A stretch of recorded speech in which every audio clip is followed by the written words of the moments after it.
Le 9 mai, alors que les pas cadencés des soldats russes martèlent la célèbre place rouge pour le 80e anniversaire de la victoire contre le fascisme, une silhouette bien loin du protocole guindé des costumes cintrés et des cols amidonnés attire tous les regards. Drapé dans un treillis beige des plus modestes, orné d'un foulard écarlate qui danse au vent comme une déclaration de révolte silencieuse, un homme tranche net avec l'élite ambiante. Il ne se contente pas d'observer de loin, il se plante avec assurance, aux côtés de Vladimir Poutine, lui-même occupant une place qui ne doit rien au hasard. Son nom, Ibrahim Traoré. Président du Burkina Faso, modeste nation sahélienne, souvent relégué en bas de page des revues diplomatiques. Mais ce jour-là, c'est bien son nom que le monde retient. Dans ce décor chargé de symboles, son attitude résonne comme un manifeste. Un homme du Sud global, jeune calme, mais inébranlable, ose défier l'ordre établi et imposer sa présence là où personne ne l'attendait. Et il n'a pas seulement osé, il l'a fait. Lors d'un entretien diffusé depuis Moscou, Ibrahim Traoré a lâché une phrase qui a claqué comme une déflagration dans le ciel politique. Si j'ai un regret, c'est d'avoir grandi à écouter RFI et France 24 sans comprendre qu'elles nous enfermaient dans leur version du monde. Une vérité fabriquée, une intoxication mentale bien plus dangereuse qu'une guerre. Ce n'était pas une pique, ni même un simple reproche. C'était une gifle symbolique assénée au visage du pouvoir médiatique occidental. En une seule phrase, le jeune capitaine du Sahel venait d'ébranler le socle du récit néocolonial, celui qui depuis des décennies façonne les consciences et dicte ce qu'il faut penser de l'Afrique. Les analystes ont parlé d'un séisme diplomatique. Pour la première fois, un chef d'État africain issu d'un pays que l'Occident regardait avec condescendance s'adresse depuis le centre du pouvoir russe à la planète entière et ose pointer du doigt la machine médiatique européenne. Ce geste à la fois téméraire et calculé soulève des interrogations brûlantes. Qui est donc cet officier de 34 ans qui ose provoquer Paris, l'ancienne tutrice coloniale? Que cherche-t-il en arrachant le Burkina Faso de la sphère d'influence occidentale pour lui offrir une alliance nouvelle avec Moscou? Est-ce le premier acte d'une véritable renaissance africaine ou la mise en jeu risquée d'un pion fragile dans le duel des grandes puissances? Une chose est sûre, la partie vient de commencer. Et sur l'échiquier du monde, Traoré avance pour briser les chaînes et redessiner le destin. 30 septembre 2022. Alors que le Burkina Faso, ce pays meurtri où les détonations rythment les journées, comme les aiguilles d'une horloge fatiguée, semblait encore sombrer dans le chaos ordinaire, un coup de feu éclate. Pas un coup d'État, comme les autres. Non. Cette fois, ce n'est pas un vieux baroudeur en uniforme trop serré qui saisit le pouvoir, ni un politicien roublard avide de fauteuils dorés. C'est un visage inconnu, effacé, presque anonyme, un certain capitaine Ibrahim Traoré. À 34 ans à peine, sans effusion de sang ni jeu d'alcôve, il renverse Paul-Henri Damiba président par intérim avec le soutien massif d'un peuple exténué par les discours vides et les régimes sans lendemain. Issu d'un petit village appelé Kera, dans la province de Mouhoun Traoré, a grandi loin des projecteurs entre pauvreté rurale et rêve d'avenir. Étudiant en géologie à Ouagadougou, il délaisse les roches pour l'uniforme, choisit l'armée sans fracas, traverse les rangs sans bruit, sans fanfare. Pas de caméra braquée sur lui, aucun article, aucun slogan, aucun mouvement politique derrière son nom. Juste le silence. Jusqu'au fracas de sa prise de pouvoir. Et là, tout change. Car en un éclair, il fait ce que nul n'avait osé. Depuis plus de 30 ans, il coupe les fils invisibles qui reliaient Ouagadougou à Paris. Il ne s'installe pas sur le trône, il le retourne. Et d'un geste, il bouscule l'ordre établi. Février 2023, un vent de rupture souffle sur Ouagadougou. Les soldats français installés depuis des années à Cambouensine, sous prétexte de coopération, mais perçus comme une présence étrangère déguisée en alliés, sont sommés de faire leurs valises.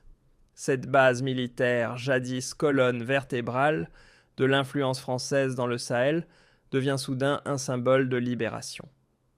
Un mois plus tard, c'est tout l'édifice militaire hérité de la coopération qui s'effondre, les accords bilatéraux avec Paris sont arrachés un à un et jetés à la poubelle de l'histoire.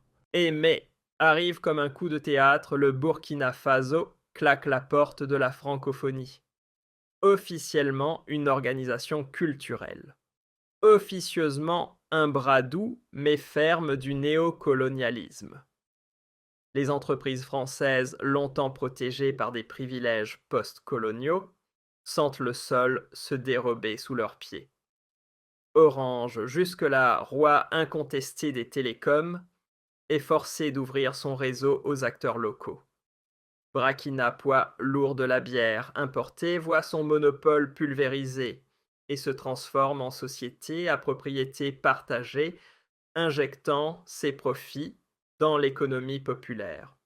Ibrahim Traoré lui voit clair dans le jeu. Il a compris que le colonialisme du XXIe siècle ne s'impose plus à coups de canon, mais par des chaînes invisibles, aides, généreuses, assorties de conditions toxiques, prêts aux clauses nébuleuses, manuels scolaires dictés depuis l'étranger, et une monnaie qui ligote l'Afrique à l'Europe. Il ne dénonce pas le système. Il le démonte pièce par pièce. Pendant des décennies, le Burkina Faso a fonctionné comme une pièce parfaitement huilée d'un engrenage bien plus grand, celui de la France-Afrique. Une toile d'araignée bien tissée, où Paris tirait les fils longtemps après avoir, soi-disant, quitté le continent. Là-bas, sous les apparences de la souveraineté, les multinationales françaises jouaient à domicile, Orange contrôlait les ondes, Total siphonnait l'or noir, Burkina régnait sur les boissons et Arriva veillait jalousement sur l'uranium. Et que dire du franc CFA? Derrière ces jolis billets, c'était une laisse dorée.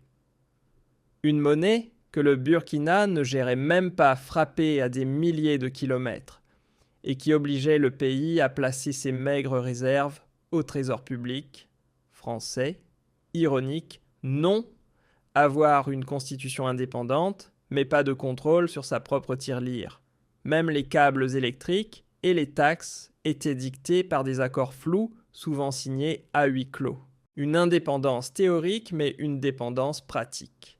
Et dans les écoles, le récit était encore plus cruel, les langues des ancêtres, les idiomes du quotidien relégués au silence. Seul le français avait droit de citer, comme si l'intelligence ne pouvait exister qu'en hexagone. Pendant que les enfants burkinabés apprenaient par cœur les fleuves de France, les leurs disparaissaient des cartes et de la mémoire collective. Là où d'autres auraient détourné les yeux ou négocié des demi-mesures, Ibrahim Traoré lui a regardé le monstre en face. Pas de maquillage, pas de détour, il a reconnu la vérité nue. Son pays vivait dans une cage sans barreaux visibles, mais bien verrouillée. Et cette prison, ce n'était pas seulement le fait de Paris. Non, le piège allait bien au-delà, c'était tout un système mondial, conçu pour maintenir l'Afrique dans un état de dépendance chronique, sous tutelle déguisée. Sur le front intérieur, Traoré ne perd pas de temps, il s'en prend directement à la forteresse la mieux gardée, l'industrie minière. Depuis des décennies, ce secteur vital était entre les griffes d'intérêts étrangers qui en tiraient profit pendant que le peuple regardait la poussière d'or s'envoler. Alors dès 2023, il frappe fort toute société étrangère, exploitant le sous-sol burkinabé, devra désormais céder 15% de ses actions à l'État, transférer ses technologies les plus avancées et embaucher 90% de personnel local. Fini le pillage maquillé en partenariat. Et ce n'est pas tout. Il fait un geste historique, créer une réserve nationale d'or avec 300 kilos stockés en sol burkinabé. Pas pour garantir un prêt, pas pour courtiser les bailleurs étrangers, mais pour garder les richesses du pays au pays. Une claque symbolique au visage des pratiques habituelles. En 2024, là où la terre battue soulevait jadis des nuages de poussière, ce sont désormais plus de 20 000 km de routes goudronnées qui serpentent à travers le Burkina Faso. Une transformation colossale pour une nation que l'on disait sans moyens, mais dont la volonté semble, elle, illimitée. Et ce n'est que le début. Des chaînes de production sortent de terre à une vitesse folle, une usine de transformation de tomates.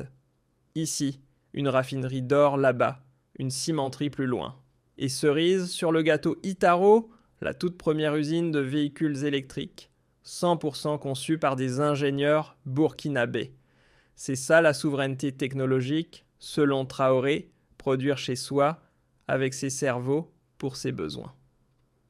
Côté éducation, le capitaine n'a pas fait dans la demi-mesure. 250 écoles surgissent dans les zones rongées par les conflits, accompagnées de 44 collèges et 10 universités flambant neuves.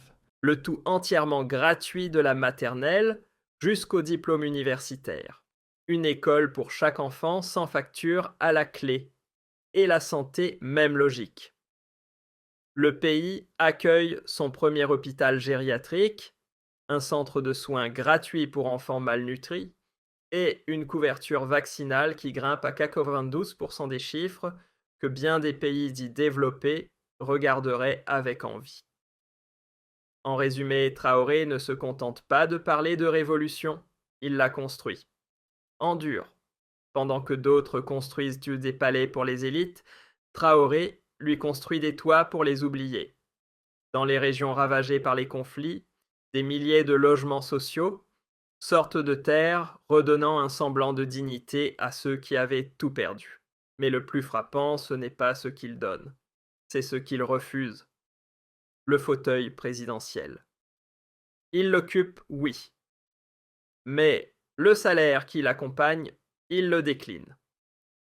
Traoré continue de toucher son solde de capitaine, 583 $ par mois. Pas un centime de plus. Pas pour faire joli, pour montrer qu'on peut diriger sans se servir. Les déplacements officiels coupés de 70%. Les comptes publics affichés en plein jour. Et la corruption, ce fléau enraciné, elle dégringole de 18% à 6% en à peine 12 mois. C'est plus qu'un chiffre, c'est un signal. Et le monde commence à le remarquer. Le Burkina Faso, qui croupissait à la 189e place sur 189, à l'indice de développement humain, grimpe à la 172e place en un an. Le PIB grimpe de 4%. Et la pauvreté, elle recule à 24,9%. Comme quoi, quand on arrête de piller, le peuple respire. Les chiffres parlent d'eux-mêmes, et dans ce cas précis, ils crient presque. En un temps record, le Burkina Faso change de visage, époque en façade. Mais ce qui fait vraiment froncer les sourcils des analystes, c'est ce chiffre-là, 87% des Burkinabés approuvent la direction prise par leur gouvernement. Un taux d'adhésion qui, soyons honnêtes, ferait pâlir n'importe quel président de la région. En Afrique de l'Ouest, on n'avait pas vu ça depuis plus de 30 ans. Ibrahim Traoré, lui, ne s'est pas hissé au sommet pour jouer au chef d'État modèle, costume 3 pièces et poignée de main devant les caméras. Il ne déroule pas le tapis rouge aux puissances étrangères. Il les bouscule. Il ne cherche pas à plaire, mais à secouer. Et surtout, il ne se cache pas l'aide internationale. C'est juste une facture déguisée. Le passé, on ne l'a pas choisi. Mais le futur, c'est à nous de le reprendre, même si ça veut dire aller plus loin que nos ancêtres. Même si ça veut dire se battre pour ce qu'on nous a volé. Ce n'est pas un discours, c'est une déclaration de guerre à la résignation, à la dépendance et au système qui l'entretient. Dans une planète où les petites nations sont souvent reléguées au rang de figurants quand elles ne sont pas carrément sacrifiées comme des pions sur le grand échiquier des puissances, Ibrahim Traoré déjoue la partie. Il transforme le Burkina Faso jadis, silencieux et marginalisé, en porte-voix d'une nouvelle génération de leadership africain indépendant, intrépide et intraitable. Et cette voie secoue Paris jusqu'à ses fondations. L'ordre postcolonial que l'on croyait bétonné dans les institutions et les habitudes commence à fissurer. Et ce n'est pas une simple bourrasque, c'est un véritable séisme qui prend racine à Ouagadougou. Car ce frisson ne s'arrête pas aux frontières du Faso. Il traverse le continent. Depuis plus de 60 ans, l'Afrique prétendument libre reste ligotée par des chaînes invisibles mais solides, celle d'un néocolonialisme rusé souterrain, mais redoutablement efficace. Et dans cette architecture de dépendance, savamment entretenue, le Burkina Faso, ex-colonie vitrine de la France-Afrique, tenait une place stratégique, jusqu'à ce que Traoré décide d'en briser les verrous. Officiellement, le Burkina Faso a obtenu son indépendance en 1960. Mais dans les faits, la France n'a jamais vraiment fait ses valises. Elle a juste troqué l'uniforme colonial contre des costumes taillés sur mesure et des contrats bien ficelés. Exit les baïonnettes, place aux leviers invisibles, la monnaie, l'école, la langue, la presse, et bien sûr l'armée. Une main de fer dans un gant diplomatique. Et puis il y a ce nom que l'histoire murmure encore avec rage, Thomas Sankara. Le président qui osait rêver d'une Afrique debout, libre et souveraine. En 1947, il est assassiné. Officiellement, on cherche encore les coupables. Officieusement, beaucoup pointent Paris du doigt, convaincus que les idées du Che africain étaient devenues trop dangereuses pour l'ordre établi. Après lui, le fauteuil du pouvoir ne manque pas de locataires dociles. Blaise Compaoré, son successeur, incarne à lui seul la continuité coloniale en costume-cravate. Pendant près de 3 décennies, la dépendance est entretenue parfois masquée, mais jamais rompue. Jusqu'à ce qu'un jeune capitaine au regard perçant décide de couper les fils. Ce qui rend Ibrahim Traoré unique ne se résume pas à son non catégorique aux soldats français, ni à sa rupture brutale avec les accords militaires hérités de l'époque coloniale. Non, ce qui le distingue réellement, c'est sa capacité à rallumer une braise qu'on croyait éteinte depuis longtemps, l'âme anticoloniale d'un peuple qu'on avait tenté d'endormir. Il ne se contente pas de raturer les traités passés. Il réécrit l'histoire avec ses actes, pas avec des discours. Il répare la mémoire, redonne un nom, une voix, une fierté. Dans les écoles, ce ne sont plus des citations de penseurs européens qui ornent les murs, mais une phrase peinte en lettres rouges, comme un cri gravé dans la pierre. La liberté ne tombe pas aux pieds de ceux qui se courbent. Et sur les écrans de la télévision nationale, les langues longtemps méprisées, réduites au silence sous le joug colonial, le moré, le fulani, le dioula, reprennent vie, portées par les voix des journalistes, des enseignants, des conteurs. La parole du peuple revient, dans la langue du peuple. Réécrire l'histoire, oui. Mais cette fois, pas à la sauce coloniale. Une vaste opération est lancée pour réinventer les manuels scolaires, débarrasser des filtres parisiens et restituer à ceux qui la vivent le peuple burkinabé. Fini les héros étrangers, glorifiés à longueur de page, place aux voix locales, aux récits oubliés, aux vérités trop longtemps étouffées. Et dans cette reconquête mémorielle, un nom revient avec éclat, Thomas Sankara. Effacé des archives officielles, banni des places publiques sous les anciens régimes, le Che Guevara africain retrouve son trône dans le cœur des jeunes générations. Son nom rejaillit sur les murs des écoles, des avenues, des parcs. Une revanche symbolique et historique. Dans les marchés, ce n'est plus l'indifférence, mais l'effervescence militante. Les jeunes peignent le drapeau sur leurs joues comme un acte de guerre douce. On scande des slogans tranchants contre Paris et les portraits d'Emmanuel Macron finissent en cendres. Non pas parce qu'il est Macron, mais parce qu'il incarne à leurs yeux l'héritage d'un empire qui n'a jamais su vraiment dire au revoir.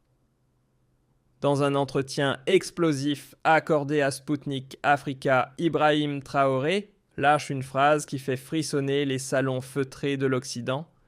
Les colons ne nous ont pas seulement arraché nos terres, ils ont pris bien plus précieux notre esprit, mais désormais on reconquiert chaque pensée, chaque bribe d'identité volée. Un message clair, froid, tranchant comme une lame. Ce n'est pas une critique, c'est un manifeste. Et il ne reste pas lettre morte. Car depuis le Burkina Faso, ce cri d'émancipation devient contagieux. En à peine 12 mois, l'effet domino s'enclenche, le Mali et le Niger, las d'être des marionnettes, renversent leurs régimes pro-occidentaux. Et les troupes françaises, priées de plier bagages. Ce n'est plus une tendance, c'est une onde révolutionnaire. Et elle monte. 3 drapeaux, une même rébellion. Le Burkina Faso, le Mali et le Niger ne forment plus seulement une alliance militaire, mais un véritable front commun contre le néocolonialisme. Ensemble, ils donnent naissance à l'Alliance des États du Sahel AES, un pacte stratégique forgé dans le feu de la rupture et le rejet de la soumission. Et comme pour mieux marquer leur divorce d'avec l'ordre établi, ils claquent la porte de la CEDEAO, cette organisation soi-disant régionale, mais que beaucoup voient comme le bras discret de Paris et Washington dans les affaires africaines. Alors oui, l'avenir de cette alliance reste flou. Mais sa création, elle est un coup de marteau sur les fondations poussiéreuses d'un système post-colonial figé depuis plus de 50 ans. Le vrai changement. Il ne vient pas des grandes tribunes new-yorkaises, ni des déclarations vides à l'ONU.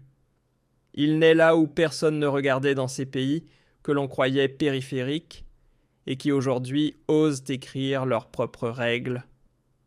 Un petit pays enclavé sans littoral, longtemps relégué aux notes de bas de page des rapports géopolitiques, et pourtant c'est bien le Burkina Faso qui embrase aujourd'hui le continent, non pas par ses ressources, mais par sa flamme révolutionnaire devenue phare dans la nuit d'un néocolonialisme qui refuse de mourir. Au cœur de cet incendie symbolique, un homme jeune, mais au regard ancien, Ibrahim Traoré. 34 ans à peine, mais déjà porteur d'une vision qui dépasse les cartes et les frontières. Un capitaine devenu torche humaine pour éclairer la route de tout un peuple. Mais une torche aussi brillante soit-elle ne brûle pas seule. Si ce sursaut historique a été possible, c'est aussi grâce à un allié de poids, la Russie. Non pas en sauveur, mais en partenaire stratégique présent, au moment où le Faso choisit de trancher les derniers cordons avec son passé colonial. Car on ne se libère pas sans conséquences. En coupant les vieilles chaînes, le pays laisse derrière lui un vide, économique, social, structurel. Un vide dangereux, mais nécessaire. Un vide que Traoré entend remplir à sa manière. Alors que les troupes françaises quittent cœur le tarmac, ce n'est pas un empire en quête de revanche qui atterrit, mais une puissance alternative aux méthodes bien différentes. La Russie entre dans le jeu, non pas avec des chaînes, mais avec une offre de coopération brute, réaliste et surtout sans le ton moralisateur habituel. À peine les uniformes tricolores repliés début 2023 à des avions discrets, sans pavillon ni fanfare, se posent à Ouagadougou. Et selon Anadolu et RFI, ils ne sont pas vides à leur bord plus d'une centaine de spécialistes russes, membres de l'Africa Corps, héritiers directs du groupe Wagner, mais version officielle. Mais ces hommes entréillis ne sont pas là pour faire du tourisme. Leur mission va bien au-delà du simple encadrement militaire. Ils conseillent, ils planifient, ils opèrent. Notamment dans les zones les plus instables du pays, comme somme-théâtre d'affrontements permanents avec les groupes armés. Bref, ils ne vendent pas des PowerPoint. Ils sont sur le terrain. À la fin de l'année 2024, le décor géopolitique change de ton. Traoré ne signe pas un simple contrat d'assistance, il scelle un partenariat assumé avec Moscou, non pas en posture de vassal, mais comme un allié sur un pied d'égalité déterminé à protéger sa souveraineté et à briser l'échine de l'extrémisme. Et les paroles ne tardent pas à être suivies des faits. Un premier envoi d'armement russe, débarque au Burkina Faso, pesant la bagatelle de 75 millions de dollars. Au menu véhicule blindé, massif, drone, Orlandi dernière génération, système de navigation calibré pour les conditions arides du Sahel et lance-roquettes à faire pâlir les stocks dormants des anciennes puissances tutélaires. Pour un pays qui, il n'y a pas si longtemps, devait tendre la main à Paris pour recevoir 3 gilets pare-balles, et 2 jeeps d'occasion, c'est un basculement radical. Désormais, l'armée burkinabé n'est plus un spectateur en treillis, mais un acteur équipé mobile capable de riposter sans permission ni permissionnaire. Une véritable révolution silencieuse, armée jusqu'aux dents. Mais Moscou ne se contente pas de livrer des caisses d'armes, elle vise le cœur battant de l'économie burkinabé, ce métal qui a fait briller tant de fortunes ailleurs qu'au Burkina. Là où des firmes françaises bien installées, sous des façades locales, se partageaient en silence les filons de Taparko et Yaga le vent tourne. Norgol, géant russe, prend le relais, mais cette fois, le terrain de jeu a changé. Traoré ne laisse aucun doute pas de minerais bruts qui s'envolent pas d'intermédiaires au col blanc basé à Paris ou Genève, et encore moins de lingots fondus à Dubaï, sans traçabilité. L'or du Faso sera extrait raffiné et stocké ici même sur le sol burkinabé. Cerise sur le lingot, une part fixe alimente la réserve d'or nationale, une étape symbolique vers la rupture avec le joug du franc CFA, cette devise qui parle français, mais pense pour la France. Le message est clair, l'or burkinabé ne sert plus à faire briller la tour Eiffel. Il construit désormais la colonne vertébrale d'une indépendance monétaire rêvée.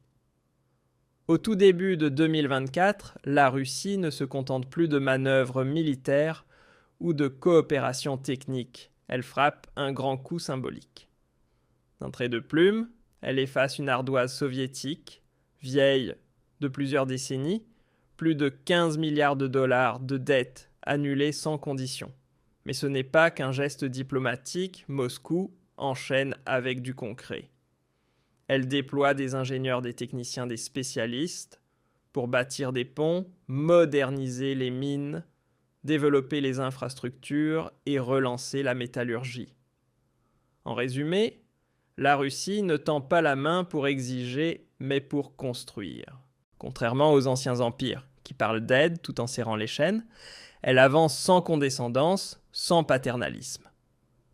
Dans cette alliance, il n'est pas question de tutelle, mais d'un partenariat entre nations souveraines, un projet où chaque vis posé et chaque route tracée porte l'empreinte d'une nouvelle ère pour le Burkina Faso.